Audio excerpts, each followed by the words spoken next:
समय की बात है। एक हरे भरे गांव में दो किसान रहते थे जिनके नाम थे प्रकाश और आकाश। वे बचपन के गहरे दोस्त थे और उनकी दोस्ती पूरे गांव में मशहूर थी। प्रकाश एक बेहद मेहनती किसान था।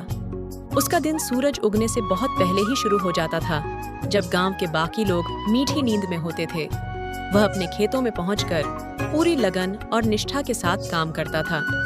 उसकी मेहनत उसके खेतों की हरी भरी फसलों में साफ झलकती थी। इसके उलट आकाश बड्डा ही आलसी स्वभाव का था। वह अपना ज्यादातर समय बिस्तर पर लेटे रहने, गपशप करने और ख्याली पुलाव पकाने में बिताता था। सुबह की ताजगी भरी हवा और सूरज की किरणें भी उसे बिस्तर से उठा नहीं पाती थीं। रीना, मैं खेतों पर जा रहा हूँ, मेरा खाना पैक कर दो, मैं वहीं खा लूंगा।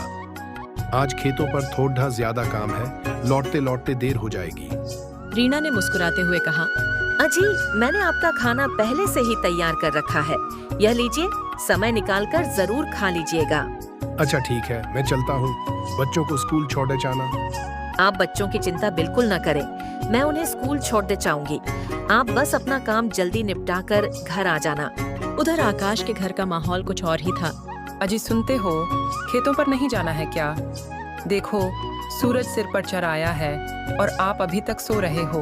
इतना सारा काम बाकी है और आप बिस्तर से हिलने का नाम नहीं ले रहे। आपके आलस की तो हद ही हो गई है। लक्ष्मी, आकाश की पत्नी, सुबह सुबह ही चीखने लगी। आकाश ने जम्हाई लेते हुए कहा, अरे क्या हो गया लक्ष्मी, सुबह सुबह इतना क्यों चिल्ला रही हो? चिल्लाऊं नहीं तो और क्या करूं? देखो, सूरज कितना ऊपर आ गया है और आप अभी भी बिस्तर पर लेटे हो। खेतों पर नहीं जाना है क्या? अरे लक्ष्मी, चला जाऊंगा। इतनी भी क्या जल्दी है? खेत कहीं भागे थोड़े जा रहे हैं। जी, आप अपना काम समय पर कर लीजिए। इतना आलस ठीक नहीं है। इस आलसीपन के कारण आप एक दिन बहुत पछताएंगे, ये मैं आपसे कह रही हूँ। अच्छा ठीक है, अब मुझे उठने तो दो। ठीक है, मैं खाना लगा देती हूँ। आप जल्दी से नहा धोकर आ जाएं। उसके बाद खेतों पर भी जाना है। हमारा सारा काम ऐसे ही पड़ढ़ा रहता है। पूरे गांव में सिर्फ हमारी ही फसल सबसे देर से आती है और यह सब आपके आलसीपन की वजह से है। अरे लक्ष्मी, अब बस भी करो, सुबह से सुनाए जा रही हो। जा रहा हूँ नहाने। आकाश जब खाने बैठा तो उसने देखा, यह खाने में सिर्फ दाल चावल ही है। कोई सब्जी नहीं बनाई क्या? लक्ष्मी ने गहरी सांस लेते हुए कहा, अजी, सब्जी तो तब बनाऊंगी ना जब आप काम करके कुछ पैसे घर में लाकर दोगे। पिछली बार जो फसल बिकी थी उसके अब थोड़े ही पैसे बचे हैं, जिसमें आपको यही दाल चावल खाने को मिलेगी। अगर आपको सब्जी खानी है तो जल्दी फसल उगाओ। आकाश ने झुंझलाते हुए कहा, इसको बोलने से तो अच्छा होता कि मैं यह दाल चावल ही खा लेता।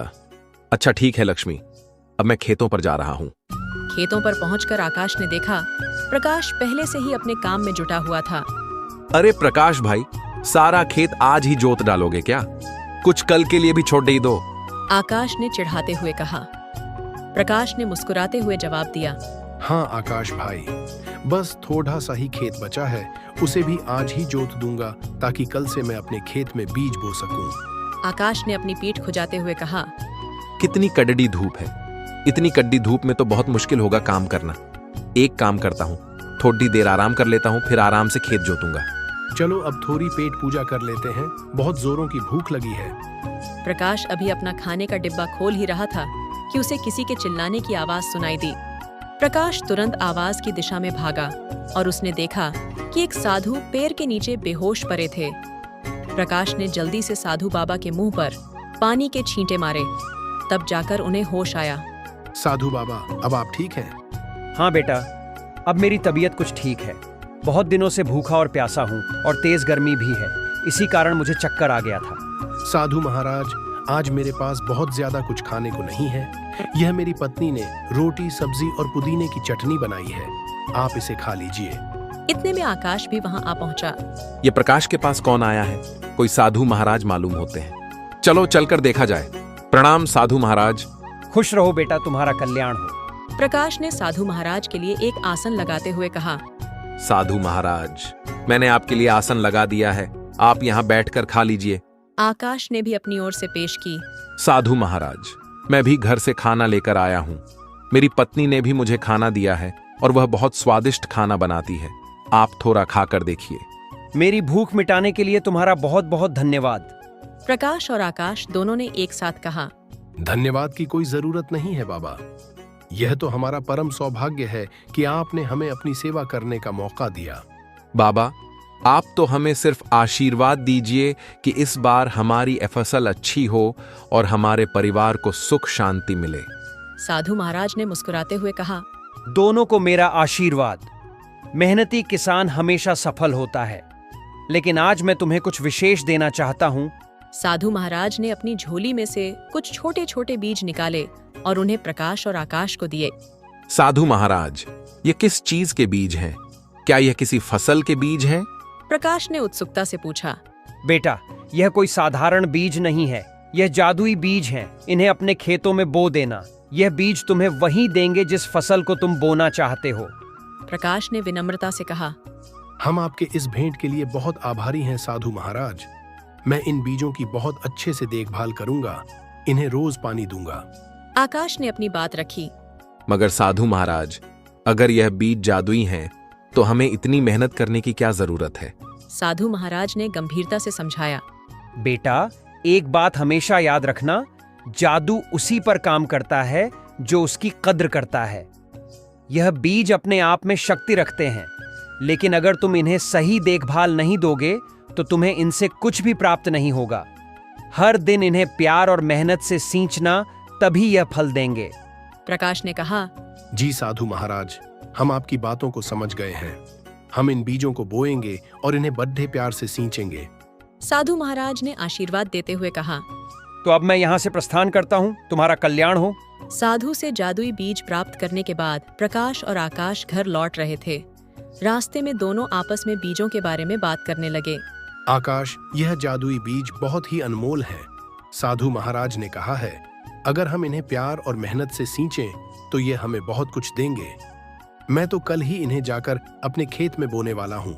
आकाश ने अपने आलसी स्वभाव के अनुसार कहा। मगर प्रकाश, अगर यह बीज जादुई हैं तो हमें इतनी मेहनत करने की क्या जरूरत है? मुझे नहीं लगता कि रोज पानी देने से कुछ खास असर होने वाला है। ये खुद ही उग जाएंगे और फल देंगे। प्रकाश ने उसे समझाया। आकाश, साधु महाराज ने साफ साफ कहा था कि प्यार और मेहनत के बिना कुछ नहीं मिलेगा। देखभाल बहुत जरूरी है। इनका पूरा फायदा उठाने के लिए हमें इनकी अच्छी देखभाल करनी होगी। मैं कोई भी जोखिम नहीं लेना चाहता, इसलिए मैं तो इन्हें बहुत अच्छे से सींचूंगा और इनकी बहुत देखभाल करूंगा। इसके बाद दोनों अपने अपने घर की ओर चल दिए। घर पहुंचकर दोनों ने अपनी अपनी पत्नियों को साधु महाराज और जादुई बीजों के बारे में सब कुछ बताया। रीना ने खुशी से कहा। अजी, ये तो बहुत अच्छी बात है। भगवान की भी इस समय हम पर बहुत बड़ी कृपा है, तभी तो आपको साधु महाराज के दर्शन हुए। प्रकाश ने कहा। रीना, तुम बिल्कुल सही कह रही हो। वह साधु किसी भगवान से कम नहीं थे। उनकी आंखों में एक अलग ही तेज था। जैसा साधु महाराज ने कहा है, मैं बिल्कुल वैसा ही करूंगा। मैं इन बीजों की बहुत सेवा करूंगा। उधर लक्ष्मी भी उत्साहित थी। अरे वाह, ये तो बहुत अच्छी बात है। अब हम बहुत मेहनत करेंगे और इन बीजों की बहुत सेवा करेंगे, जिससे बहुत अच्छी फसल उगेगी और हम बहुत पैसे कमाएंगे। अजय जी, आप अब किसी चीज का इंतजार मत करना। कल सुबह खेतों पर जाकर इन बीजों को बो देना। लक्ष्मी ने आकाश से कहा। आकाश ने आलस्य से कहा। हाँ लक्ष्मी, ठीक है ठीक है। ये बीज कहीं भागे नहीं जा रहे हैं। मैं कल सुबह ही खेतों में जाकर इन बीजों को लगा आऊंगा। प्रकाश अपनी पत्नी से कह रहा था। मैं आज खेतों में ज्यादा समय बिताऊंगा। साधु महाराज ने मुझे जो बीज दिया है, वह बीज मुझे खेतों में बोने हैं। मुझे लगता है कि अगर हम इन बीजों की अच्छी तरह से देखभाल करें तो हमें ज्यादा लाभ मिलेगा। रीना ने प्यार से कहा। हाँ जी, ये तो बहुत अच्छी बात है। ये लीजिए, अपना खाना समय निकालकर खा लीजिएगा। ज्यादा देर तक भूखे मत रहिएगा। अगली सुबह लक्ष्मी ने आकाश को जगाते हुए कहा। अरे, आप अभी तक सो रहे हैं? आज खेतों में बीज रोपाई करनी है और आप अभी तक सो रहे हैं। जल्दी उठिए। आपने बताया था ना कि साधु महाराज ने आपको जादुई बीज दिया है। जल्दी उठिए। हाँ हाँ लक्ष्मी, उठ रहा हूँ। मुझे सब याद है। तुम क्यों बार बार मुझे याद दिला रही हो? आकाश ने चिढ़कर कहा। चलिए जी, आप ऐसे निश्चिंत होकर सो रहे हैं, इसलिए मुझे लगा कि आप भूल गए होंगे। नहीं, मैं कुछ नहीं भूला हूँ। मुझे सब याद है। तुम खाना लगाओ, मैं नहा कर आता हूँ। दोनों अपने अपने खेतों में बीज बो देते हैं। अजी, खेतों का काम अच्छे से निपट गया ना? रीना ने प्रकाश से पूछा। लेकिन साधु बाबा ने कहा था कि रोज इसे प्यार और मेहनत से सींचना।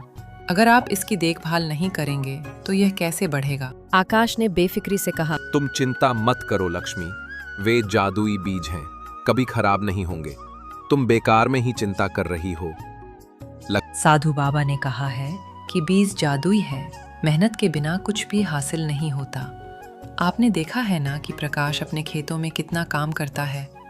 अगर आप भी मेहनत करोगे तो हमारे खेत में भी अच्छी फसल आएगी। लक्ष्मी ने उसे समझाया। प्रकाश ने अपने खेत में बीज बो दिए और उसके बाद हर रोज खेत में पानी देने लगा। उसने उन बीजों की प्यार से देखभाल की जैसे वे उसके अपने बच्चे हों। उसने मिट्टी को भी समय समय पर ठीक किया और खरपतवार हटाए।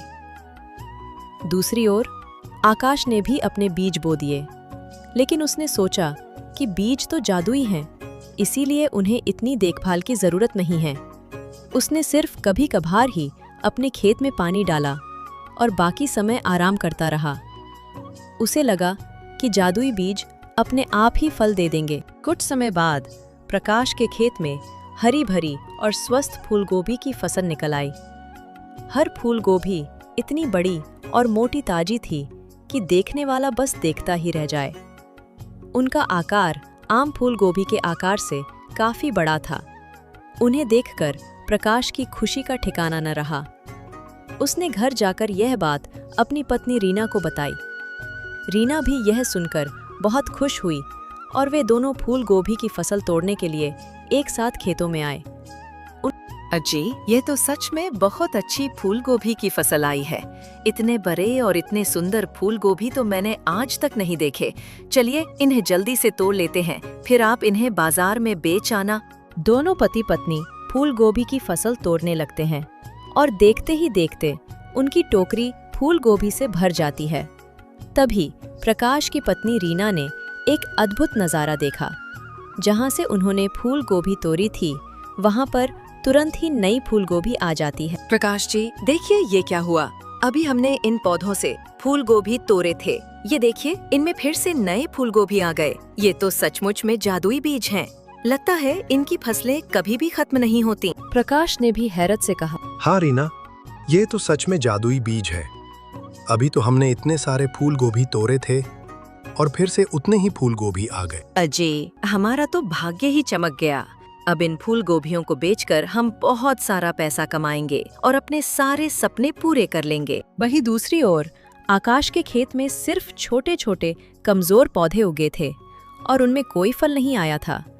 जब आकाश अपने खेत में फसल देखने के लिए पहुंचा तो वह पौधों को देखकर उलझन में पड़ गया। अरे, ये बीज तो जादुई थे ना, तो फिर इनमें फसल क्यों नहीं आए?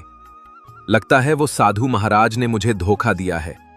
उन्होंने झूठ बोला कि ये जादुई बीज हैं, जबकि ये तो कोई साधारण बीज हैं। आकाश ने झुंझलाते हुए कहा।